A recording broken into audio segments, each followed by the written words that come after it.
Ey, sí. Oye, escucha cómo suena. Oigo City Rap.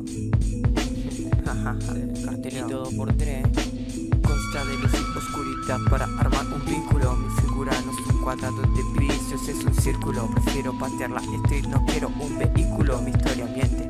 No todo es verídico, es tan real la mente de uno mismo que su imaginación recrea sus mitos. Estoy tan cansado del realismo que en mi cabeza pinto un cubismo, un futurismo. Redacto sin pensar lo que transmite mi boom clap, un reacto sin nombrar lo que transmite mi boom bap. Redacto sin pensar lo que transmite mi boom clap, un reacto sin nombrar.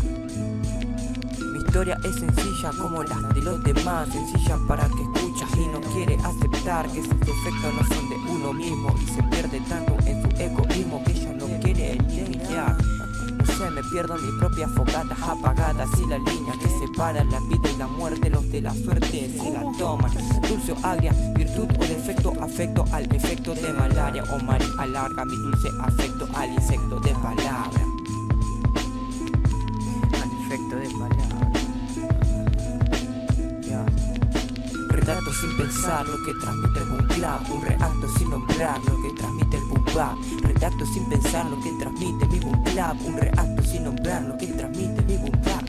Redacto sin pensar lo que transmite el boom clap, un reacto sin nombrar lo que transmite el boom bap. Redacto sin nombrar lo que transmite mi clap, y si pienso lo que pienso porque yo quiero expresar. UMC guacho, del UMC Studio.